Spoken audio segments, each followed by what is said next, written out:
회복시켜 주시는 주님이라는 제목 가지고 저와 여러분들이 은혜를 나누기 원합니다. 지금부터 60년 전 필기용품 제조업체가 있었습니다.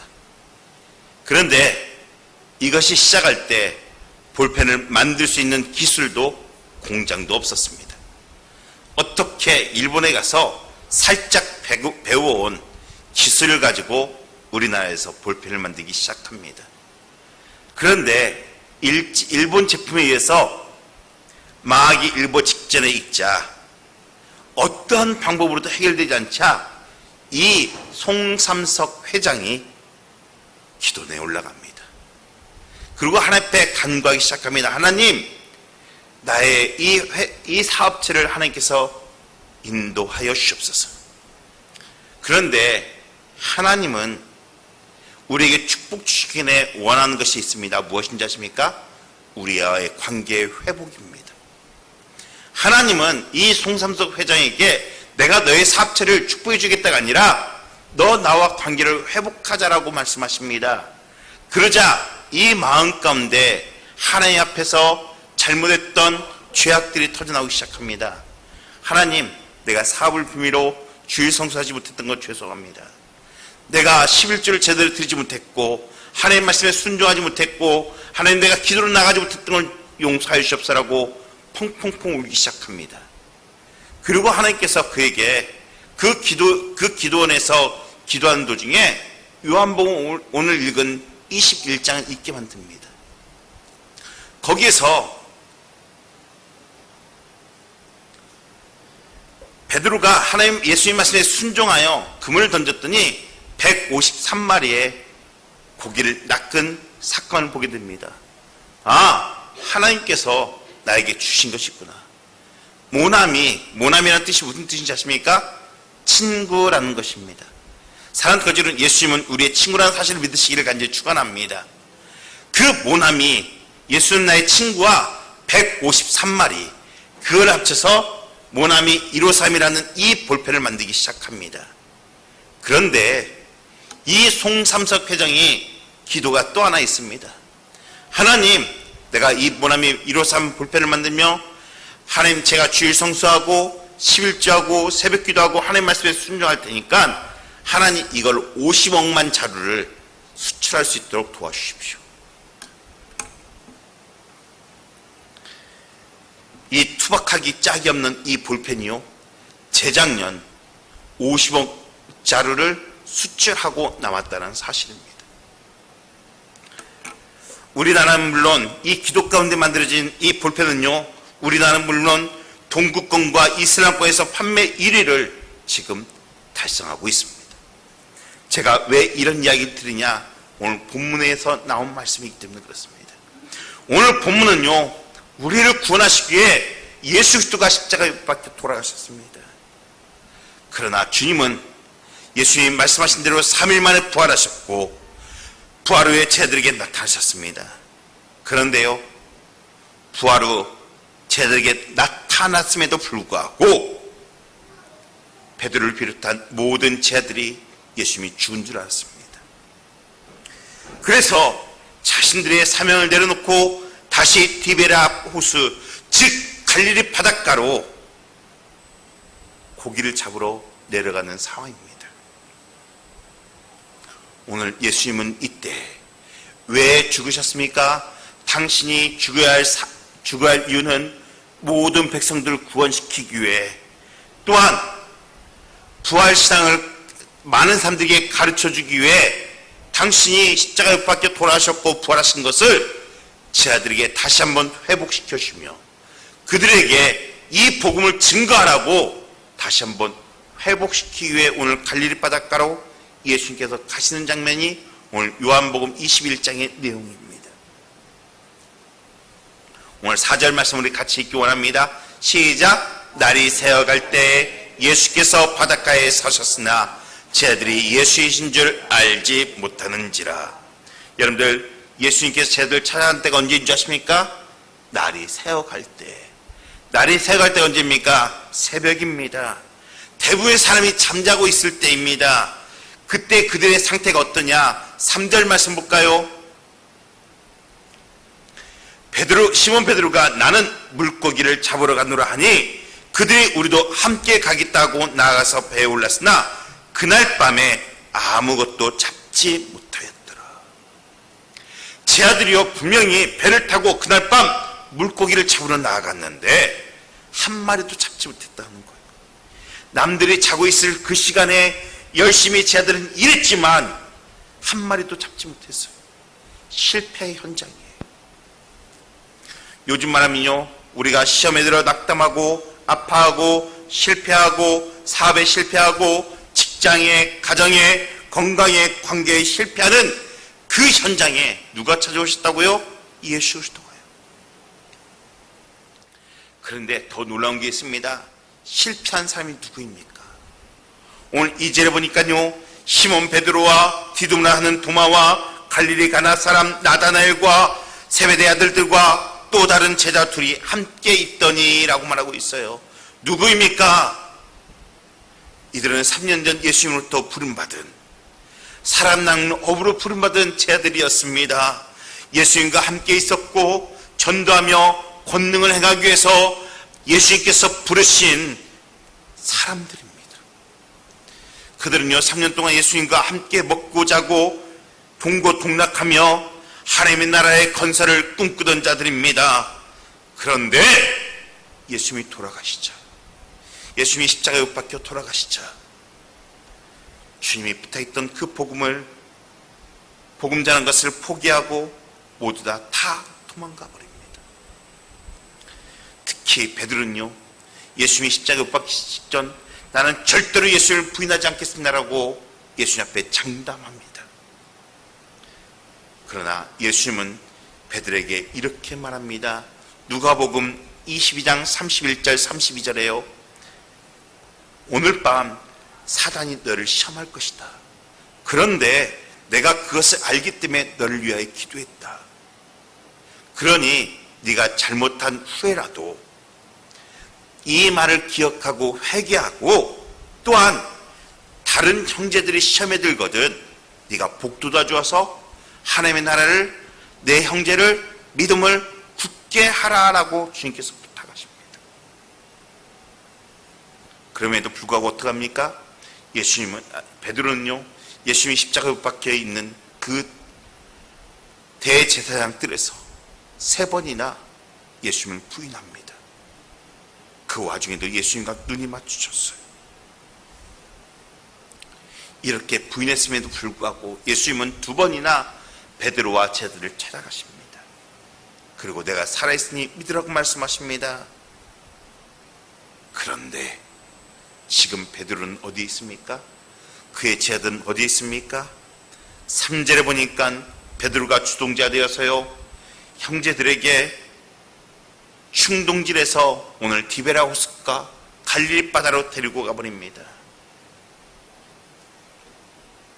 야, 이제 다 필요 없어. 예수님이 왕이 되면 내가 무언가 할 자리 우리가 얻을 줄 알았는데 예수는 죽었어. 다 끝났어. 이제 무엇보다도 우리가 먹고 살 일이 중요해. 우리 이제 고기 잡으러 가자. 누가 보면 아까 말씀했죠. 예수님은 베드로에게 분명히 말씀하시면서 너가 잘못한 것이 있음에도 불구하고 내 형제들을 믿음으로 복돋아서 하나님 나라를 건설하고 했지만 베드로는 선동하여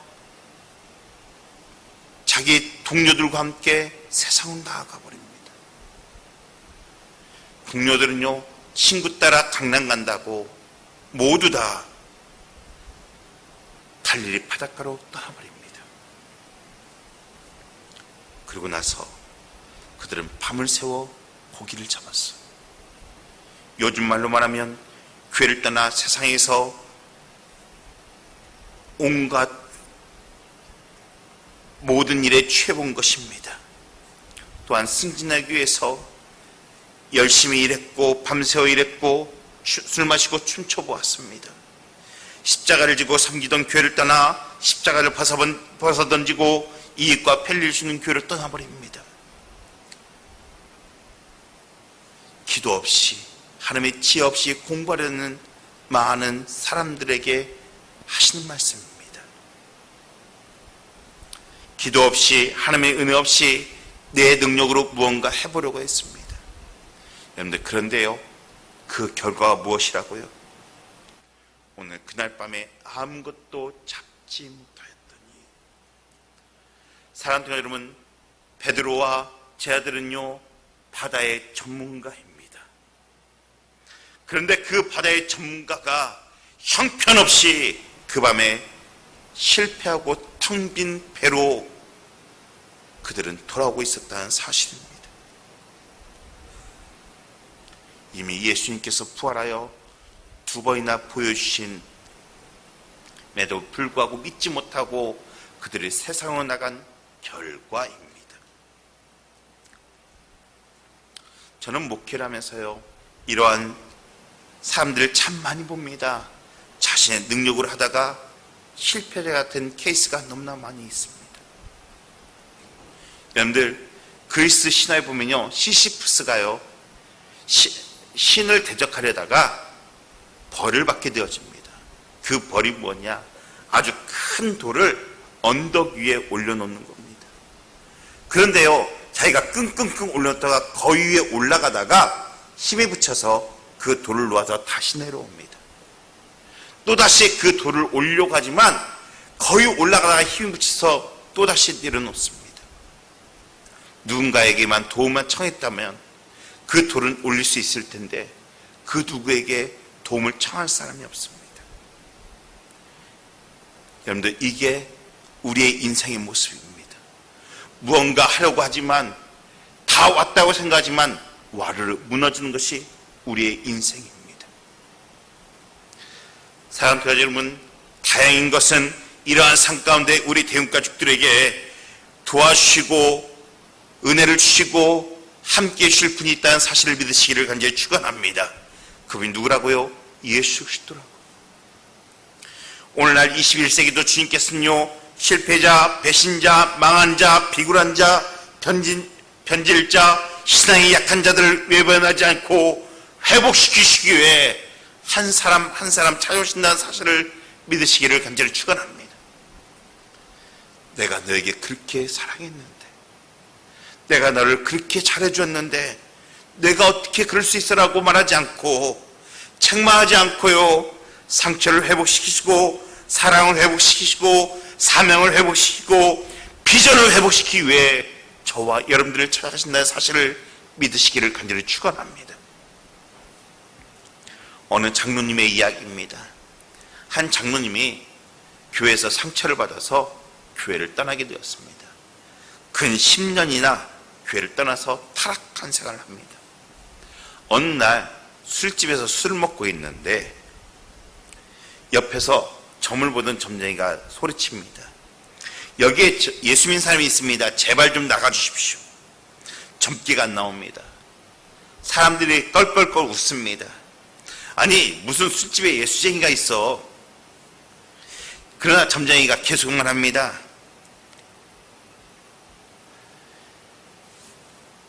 점을 치는데 예수쟁이가 있어서 점이 안 나오니까 빨리 나가라고 계속 소리칩니다. 진짜로 점이 쳐지지 않는 것이었습니다. 진짜 점쟁이는, 아니, 진짜 귀신에 들린 점쟁이는요, 예수를 알아봅니다. 예수 믿는 사람을 알아봅니다. 여기에 예수 믿는 사람이 있습니다. 그 안에 있는 영이 나를 괴롭히고 내 점을 못 치게 합니다. 제발 좀 나가주십시오 하면서 누구를 바라보냐? 이 장로님을 바라보기 시작합니다.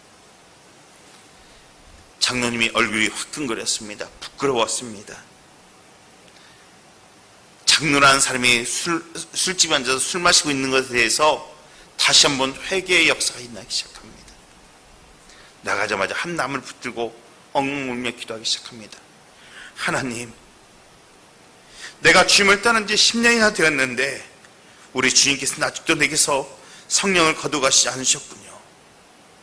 감사해요. 그 새롭게 출발해서 아주 훌륭한 장로님이 되었다라는 이야기를, 간증거리를 제가 든 적이 있습니다. 여러분들, 장로님도 시험에 들 수 있습니다. 우리 같이 고백할까요? 장로님도 사람입니다. 장로님도 사람이다. 예, 장로님도 사람인지라 화를 낼 수도 있고요, 시험에 들 수도 있습니다.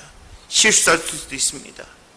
그러나 주님은 언제나 우리를 용서하시고 회복시키신다는 사실을 믿으시기를 간절히 축원합니다.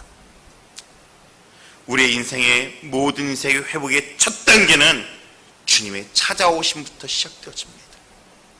주님은 광인이 된 귀신 들린 사람을 찾아가셔서 회복시켜 주셨습니다. 죽은 나사를 찾아가서 살리심으로 기쁨을 회복시켜 주셨습니다. 더러운 여자라고 아무도 상조하지 않는 사마리아 여인을 찾아가 모든 죄를 용서해 주시고 그의 인생을 회복시켜 주셨습니다. 사람은 매국노라고 손가락에 있던 새를 찾아가 회복시켜 주셨습니다. 어려서부터 38년 동안 한 번도 걷지 못한 그 장애인을 찾아가 베데스다 연못에 그 장애인을 찾아가 건강을 회복시켜 주셨습니다. 음행 중에 돌에 맞아 죽을 여인에게 찾아가 다시 한번 그 애를 용서해 주시고 생명을 회복시켜 주셨습니다. 지금 이 시간 주님도 저와 여러분들의 믿음을, 여러분들의 삶을, 여러분들의 가정을, 여러분들의 모든 인생을 회복시켜 주시기 위해, 건강을 회복시키시기 위해, 행복을 회복시켜 주시기 위해 이 시간 찾아오셨다는 사실을 믿는 저와 우리 대원가족들이 되어지기를 간절히 축원합니다. 그렇다면 우리에게 찾아오시는 예수님을 우리에게 어떻게 대해야 할까요? 첫 번째는요, 우리의 실패를 고백하는 것입니다. 일러스트 작가 구경선이라는 작가가 있습니다. 그녀는요, 카카오톡 이모티콘에 벤이라는 그 이모티콘을 만들어 아주 유명해졌습니다. 저기에 보면요, 지금 작게 만들었는데요, 토끼의 이모티콘을 만들었는데 이 토끼의 귀가 아주 큽니다. 보통 토끼보다. 그 이유가 뭐냐? 이 구경선 작가는요, 12살에 열병을 앓았습니다. 이 열병의 후유증으로 귀가 점점점 듣지 않게 되었고, 귀가 들리지 않자 입이 어눌해집니다. 그림 그리는 것을 좋아해서 애니메이션 학과에 진학을 했지만 듣지 못하고 말이 어눌하자 중퇴를 하게 되어집니다. 놀랍게도 이 구경선 작가를 그냥 놓아두지 아니하고 하나님은 친구를 통하여 교회에 하나님의 은혜의 자리를 부르기 시작합니다. 교회에서 예배를 드리며 수련을 통하여 하나님의 은혜를 깨닫습니다. 또한 자기의 친구들이 취직을 해서 하나님 앞에 11조를 하는데 자기는 취직이 안 되어서 어떻게 할 수가 없습니다. 그러자 그녀가 기도하기 시작합니다. 하나님, 제가 하나님께 드릴 것이 무엇이 있습니까? 그러자 그녀는요, 그 그림을 가지고 무엇을 하기 시작하냐? 교회 주보를 만들기 시작합니다. 여러분들, 어른들 주보는 거의 글로 쓰는 거기 때문에 혼자 할 수 있는 일이에요. 또한 어린이 주보는 그림을 그려야 하기 때문에 직접 그녀가 그림을 그려서 주보를 만들기 시작합니다. 하나님께서 하나님의 삶 가운데 그녀를 개입시키기 시작합니다. 하나님 앞에 순종하며 하나님께 헌신한 그녀에게 그때 싸이월드에 일러스트 작가로 그녀를 집어넣기 시작합니다. 그리고 나서 저 그림을 그리기 시작해요. 왜 귀를 크게 그렸냐? 자신은 귀가 듣지 않아서 들리지 않기 때문에 다른 사람들이라도 더 잘 들리도록 귀를 크게 만들었습니다. 그런데 그녀에게 또 다른 시련이 찾아왔습니다. 귀와 말이 어느럼에도 불구하고 시력이 점점점 나빠지는 것입니다. 하나님 앞에 기도하기 시작합니다. 하나님, 어떻게 해야 합니까? 왜 하나님 나에게 이런 시련을 주십니까? 라고 말하자 하나님께서는요, 안다, 내가 너를 안다라고 응답해 주셔요. 그러면서 내가 너의 비전을 보여주겠다고 말씀하시면서 단기 선교를 떠나게 만드십니다. 단기 선교에서요, 어린아이들에게 꿈과 비전을 심어줍니다.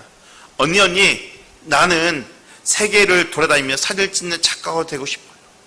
그러자 그 자리에서 즉석에서 저 벤이 그림을 그리고 그 앞에다가 사진기 하나를 걸어줍니다. 그리고 이게 너의 꿈이 될 거야 라고 그 아이에게 이 일러스트, 이 종이를 주기 시작합니다. 아이들은 그것을 가지고 꿈과 비전을 발견하기 시작합니다. 그러면서 이 구경선 작가가 그의 마음 가운데 아이들에게 희망을 주는 것이 하나님께서 나에게 주신 사명이구나라고 하나님 앞에 고백하며, 하나님, 제가 볼 수 있는 날이 얼마 될지 모르겠지만 나의 약함과 관계없이 하나님은 나를 사용하시는 선한 분이라고 믿습니다. 하나님의 선한 분을 많은 사람들에게 복음을 증가하며 살겠습니다라고 고백합니다. 그는 제2의 헬런 켈러가 되어 예수의 사랑을 사명으로 전하고 있다는 사실입니다. 여러분들, 예수님이 찾아오자 그녀는요 회복되기 시작합니다. 영적으로 육적으로 회복되기 시작합니다. 오늘 4절 말씀 보기 원합니다. 날이 새어 들어갈 때 예수께서 바닷가에 서셨으나 쟤들이 예수인 줄 알지 못하는지라. 사랑하는 여러분, 예수님이 이 쟤들을 향해 찾아오셨습니다. 그런데요, 쟤들은 어떻게 했다고요? 예수인 줄 알지 못했다고 말한 것입니다. 왜요? 쟤들은 예수님이 죽은 줄 알았습니다. 그렇게 그들은요 세상 속으로 빠져들어갔습니다. 그러나 주님은 그들에게 먼저 다가가십니다. 5절 같이 읽겠습니다. 5절입니다. 시작. 예수께서 이르시되 애들아 너희에게 고기가 있느냐? 대답하되 없나이다. 참 재미있는 문장입니다. 예수님께서 물어오십니다. 얘들아 너희에게 고기가 있느냐? 너희에게 고기가 있느냐? 예수님께서요 그들의 고기가 있는 점지를 모르실까요? 아실까요? 분명히 알고 계셨습니다. 그러면서 너희들이 나 없이 사는 삶이 행복하느냐? 나 없이 사는 것이 진정하게 너희들이 원하는 대로 되느냐? 나 없이 너희가 주인이 되어 살아보니까 성공하느냐? 나 떠나 살아보니 잘 되더냐라는 것을 바라볼 수 있도록 다시 한번 그들에게 물어보십니다. 사랑하는 여러분, 주님 없는 삶의 결과가 무엇입니까? 오늘 대답하되 없나이다. 이게 인생의 정직한 고백일 것입니다. 자신의 한계를 시인한다는 것, 자신이 없음을 시인하며, 무지를 시인하며, 무능력과 교만을 시인하며, 병들었음을, 가난을, 연약함을 시인하는 것, 이게 우리의 본질입니다. 그렇습니다. 주님이 없는 인생은 어느 누구나 자신을 바라보면 nothing, 무엇입니까? 없다라는 거예요. 주님을 떠난 삶은 참 행복도, 참 기쁨도, 참 만족도, 참 평안도, 참 성공도 없다는 사실을 믿는 저와 우리의 대원가족들이 되어지기를 간절히 축원합니다. 예수님 아니면요 우리의 인생은 텅 빈 인생이 되어집니다. 허무한 인생이 되어집니다. 영원한 영생으로 채우지 못하면 어떤 것도 채울 수가 없어. 오늘 우리의 진정한 모습은 주님 앞에서 우리의 실패를 인정하는 것입니다. 그럴 때 우리가 회복되기 시작합니다. 사랑하는 여러분, 이 시간 우리의 회복을 위해 찾아오신 그 예수 그리스도를 만나기를 간절히 축원합니다. 그리고 그분 앞에서 우리의 실패를, 우리 없음을 인정하십시오. 주님 한 분밖에는 아는 사람 없어요.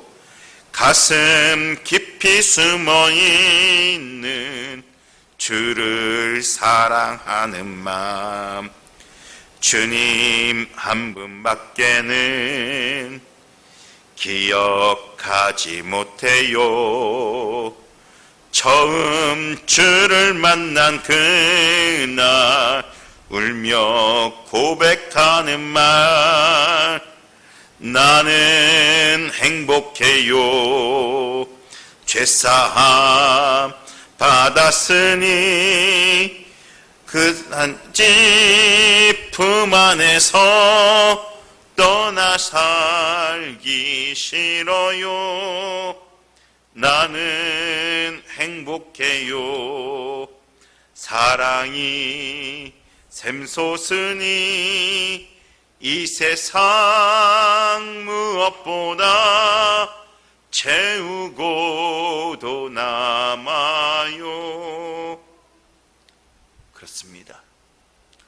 우리의 심령 가운데 예수 그리스도를 채우면 모든 것이 채워집니다. 주님 앞에서 병을 숨기는 자는요, 치료받을 수가 없습니다.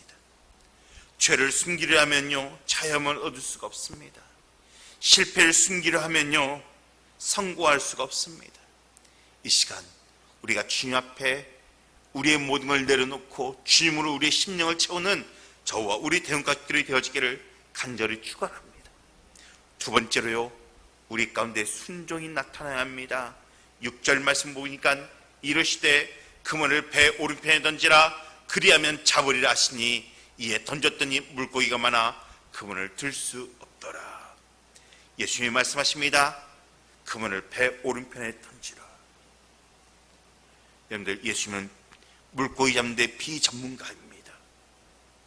오늘 물고기 잡는 데 전문가인 베드로와 제 아들에게 오른편에 그물을 던지라고 말씀하십니다. 베드로는 누구보다 더 이 갈릴바다에 잘 알고 있는 사람입니다. 그는 어릴 때부터 어부로 잔뼈가 굵은 사람입니다. 그런데 그 사람이 밤새도록 한 마리도 물고기를 잡지 못했는데 누군가 오른편에 던지라 하면 여러분들, 누가 그것을 던지겠습니까? 분명히 그는 밤새도록 고기가 있을 만한 곳은 모두 다 그물을 던져보았을 것입니다. 그리고 지친 몸으로 이 새벽에 비고 비인 배를 끌고 지금 육지로 들어오고 있습니다. 그때 예수님께서 말씀하십니다. 그물을 배 오른편에 던지라. 내 지식, 내 생각, 내 경험에 맞지 않는 일에 순종한다는 것은 결코 쉬운 일은 아닙니다. 객관성, 합리성, 타당성이 없음에도 불구하고 그 말에 순종한다는 것 쉽지 않은 일입니다. 그런데요, 그럼에도 불구하고 던졌더니 뭐라고요? 이에 던졌더니 물고기가 많아 그물을 들 수 없더라. 명백한 순종의 결과입니다. 사람 가지고는 오른편이란 무엇입니까? 내가 가지고 있는 오른쪽입니까? 아니요.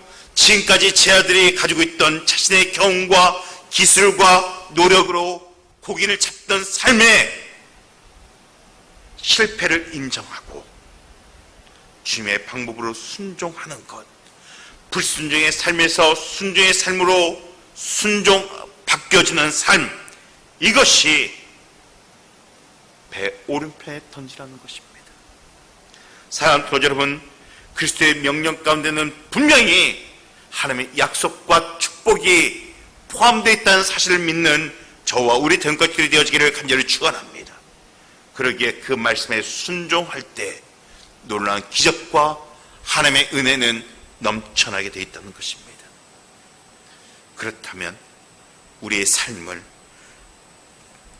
우리의 생각을 바꾸어 하나님의 말씀대로 그물을 던지는 순종의 삶을 살아가는 저와 우리 대응가들이 되어지기를 간절히 축원합니다. 말씀에 순종하시 오름에도 불구하고 듣지 않고 미루고 핑계대고 버티다가 손해 난 사람들을 참 많이 보게 되어집니다. 돈 잃어버리고 건강 잃고 다치고 하나님부터 징계당하는 모습들을 참 많이 보게 되어집니다. 우리의 불순종은요, 사망과 재앙을 가져오고 말씀에 순종하면 생명과 복을 깨닫는, 생명과 복이 온다는 사실을 믿기를 간절히 축원합니다. 하나님께서 내가 오늘날 생명과 복을, 사망과 화를 내 앞에 두었다라고 말씀하십니다. 무슨 말입니까? 순종하면 기쁨이 회복되어지고 영적인 질병이 회복되어지고 삶이 회복되어지고 관계가 회복되어지고 인생이 회복되어진다는 사실입니다. 회복은 하나님 말씀에 순종했을 때, 아브라함이요 하나님 말씀에 순종한 말미암아 백세의 아들을 낳았습니다. 모세가 하나님 말씀에 순종하여 지팡이를 들었을 때 홍해가 갈라졌습니다. 나아만이 하나님 말씀에 순종하여 요단강에서 7번 몸을 씻었을 때 그의 몸에 나았던 문둥병이 나았습니다. 여호수아가 하나님 말씀대로 여리고성을 7바퀴를 돌았을 때 여리고성이 무너졌던 모습을 보여지게 되어집니다. 사랑하는 교회 여러분, 믿음과 순종은 동전의 양면성입니다. 믿음은 믿을수록 순종하게 되어지고 순종은 놀라운 하나님의 역사를 가져온다는 사실을 믿는 저와 우리 대원가족들이 되어지기를 간절히 축원합니다. 이 땅에 가장 좋은 피아노는 백슈타인 피아노를 말합니다. 주문해서 배송까지 5년이 걸린답니다. 그래서 한 사람이 물어봤습니다. 다른 피아노와 무슨 차이가 있길래 그렇게 비쌉니까? 라고 말하자 제작자가 말합니다. 유일한 차이는 무게입니다. 라고 말해요. 피아노 밑에 현이 가로질러 있는데 그 현을 뭐라고 하냐? 카포다스트로 말합니다. 이 카포다스트로 때문에 그 가치가 뛰어나다는 거예요. 일반적으로 피아노는 20년이면 나무가 뒤틀어진답니다. 그래서 더 이상 조율이 되지 않는데 이 백슈타인 피아노는요, 카포다스트를 아주 단단하게 했기 때문에 뒤틀림을 막아서 100년 이상 쓸 수 있는 피아노랍니다. 그리고 50년이 이상이 지나면 그 진가가 드러나는데 아주 맑은 소리가 나타난답니다. 사랑하는 교회 여러분, 제가 왜 이 말씀을 드린지 아십니까? 인생에서 뜻하지 않게 환경 가운데 신앙이 뒤틀려지려고 할 때 뒤틀려지 않게 하는 붙잡아주는 여러분들의 카포디아스포라는 무엇입니까? 저는 원하건대 여러분들이 예수 그리스도를 신뢰하는 그 믿음이 되어지기를 간절히 축원합니다. 그 예수 그리스도가 우리를 찾아왔을 때 언제 어디서나 그 말씀에 순종함으로 인하여 하나님 놀라운 축복을 거머쥐는 저와 우리 대원가족들이 되어지기를 간절히 축원합니다. 우리의 실패를 주님 앞에 내려놓고 주의 말씀에 순종함으로 인하여 놀라운 하나님의 역사에 이뤄가는 저와 우리 대원가족들이 되어지기를 간절히 축원합니다. 기도하시겠습니다.